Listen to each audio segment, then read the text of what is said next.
Hi guys, it's me. This is my first project after my studio is finished and up and running.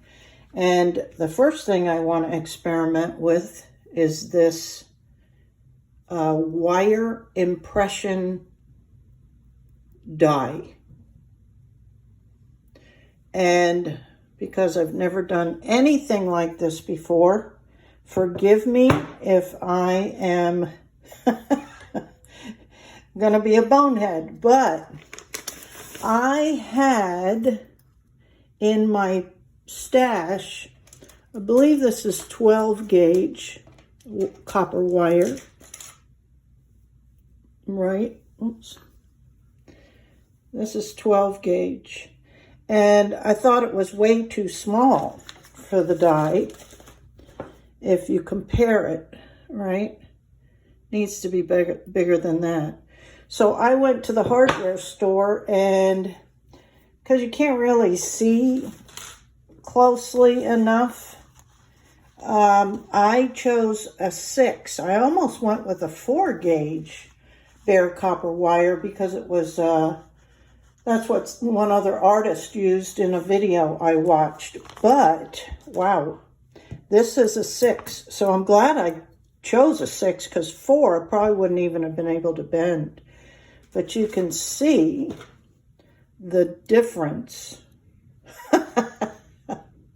So I'm going to have to saw this. I made an attempt with a heavy duty wire nipper, and that was a no-go for me, probably my strength. But anyway, I do know I'm going to have to anneal it first, and I probably should have done that before I even attempted to cut it. But I'm going to go with a little over. I went, I think, about 6.5 inches. I'm going to try this anyway, and I'm going to use my jeweler's saw. It's a beeswax, and just, you know, saw this off where I want it, and I'll be back. Okay, success. So now I'm going to anneal it, and yeah, because I can I mean, with strength, I can bend it, but I don't want to bend it, I want to straighten it, right? So let me anneal this. I'm trying to keep this short as my first back to creating video. So let me just do this off camera, and I'll be back. Full disclosure, guys, as I'm sure I wouldn't be able to get over on you anyway, because my nails were not polished in the first part of the video, and now they're polished.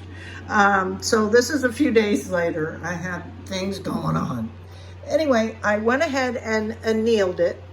And anneal means just to, you know, soften the metal. And now I'm going to straighten it out a little bit more.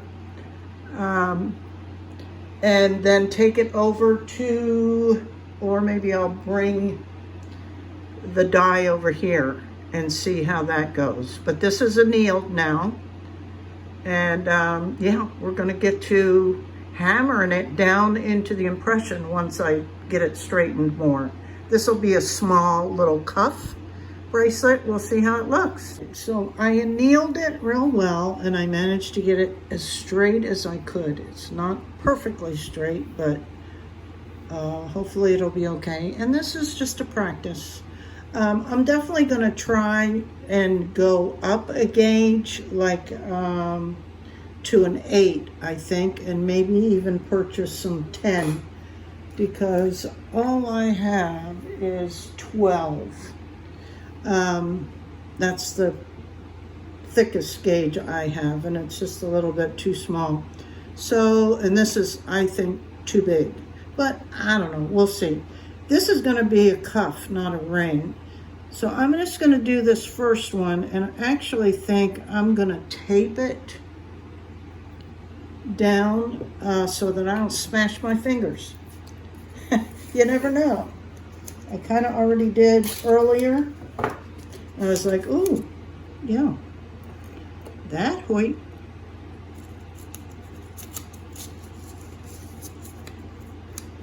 And that's just to give me a little protection. And I'm anticipating having to stop after a few bangs and re-anneal it. So I'm going to turn the sound off.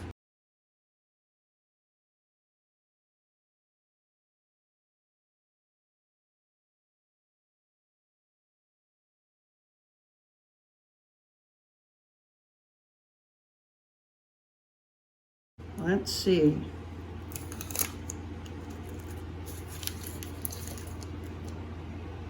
Okay, can definitely see texture.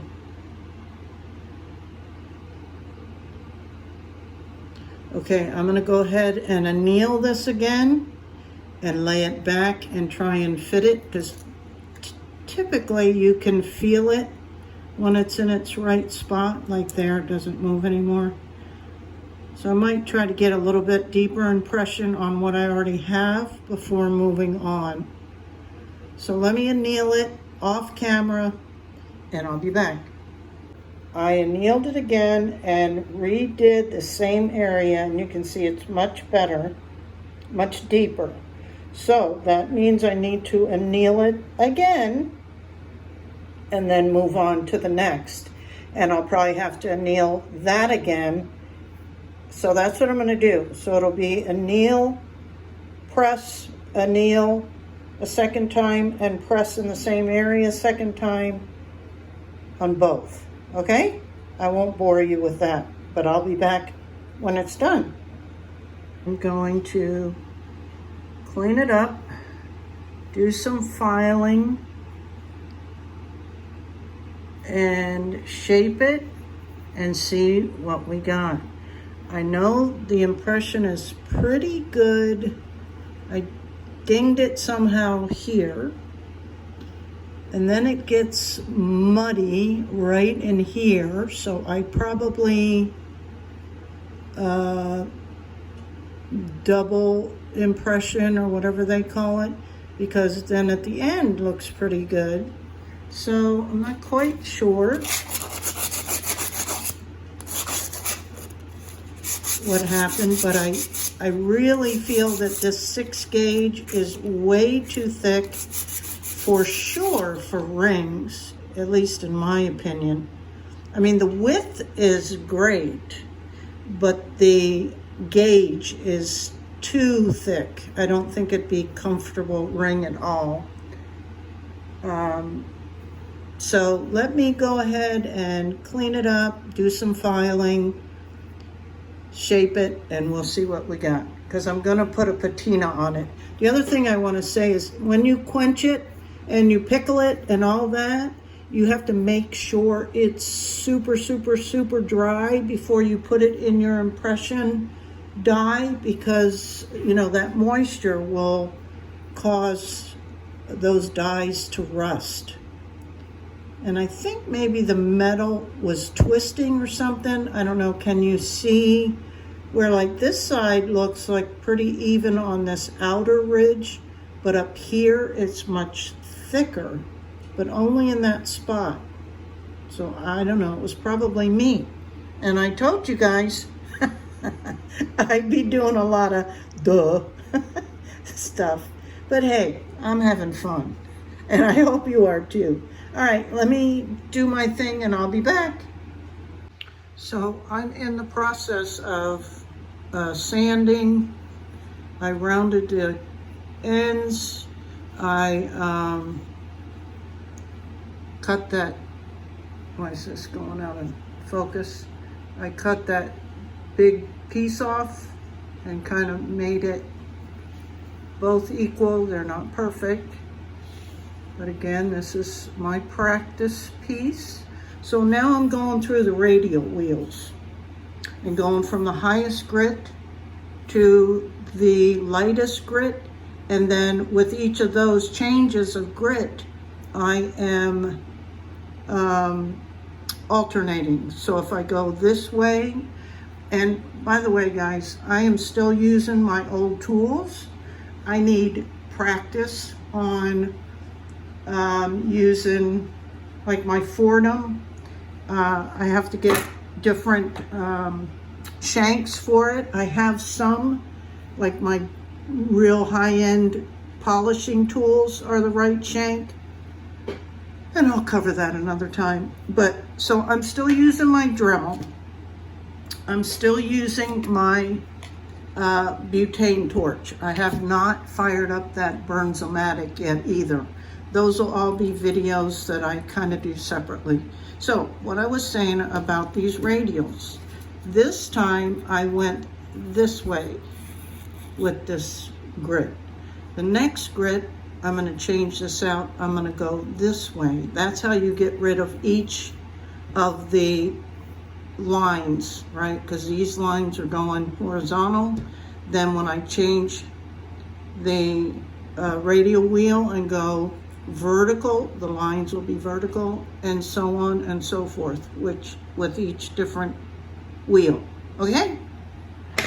I should probably do a tutorial on just using these wheels. I know I've answered a bunch of questions recently about them, so maybe I'll do that.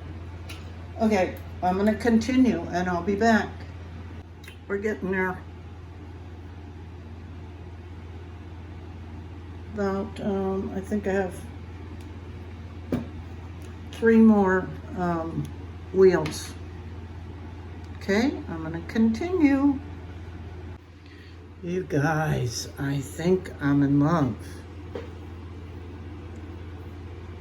It's coming out so nicely. Look at the shine on that. I just love copper. Okay, so I'm going to use this liver of sulfur, and I'm just going to put it on with a paintbrush right over the textured area so I don't have to go back and redo everything, I hope. Fingers crossed. But it shouldn't be too difficult to, you know, highlight the highlighted areas. And then I'm going to shape it, and I'll be back for the final reveal. This is after a polish and everything. The only thing I didn't do was put it in a tumbler. And I realized, and I'm going to order one right now, is I don't have an actual ring. I'm sorry, I don't have an actual bracelet mandrel. So I haven't gotten the shape exactly right. I had to use a big old anvil that I have, and it's the first time I ever tried to shape it. So it's not quite right. It's almost like a peak almost. I don't know. But I love it. I think the pattern is beautiful. I put a patina on it. And here's that little area that I guess is like a double stamp, but that's okay. I mean, this was my first time, and honestly, this is, I think, too big a gauge, at least for me. And maybe, you know, I mean, I can't return what I already used. And maybe as I, you know, practice and get better at it,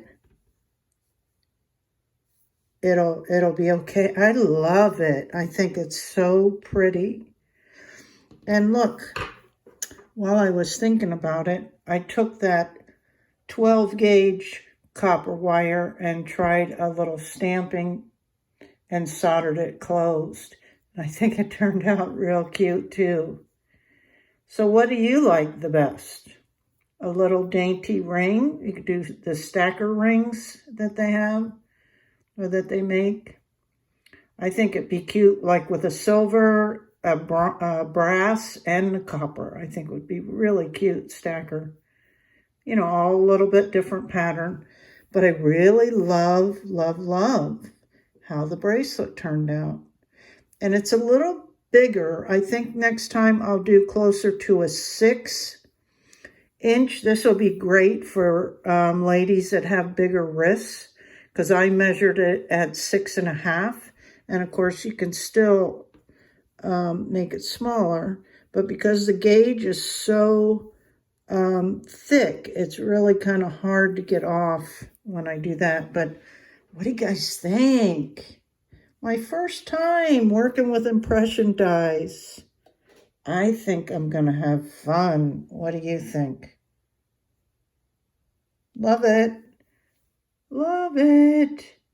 Okay, guys, my first project after my studio upgrade. I appreciate you guys so much, your patience with me while I took that time to kind of make my dream come true. I'm so excited.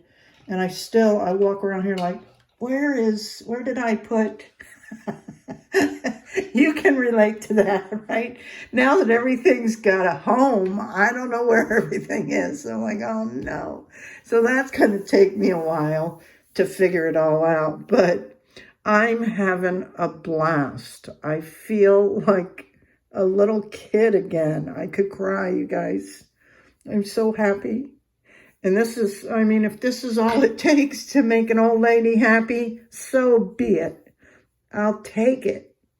So there you have it, guys. Next up is the brass impression dies. And let me take a minute and show you. I already made a piece playing, but I'm going to make a tutorial on how I made that. So I'll give you a little sneak peek. Hang on, let me grab it.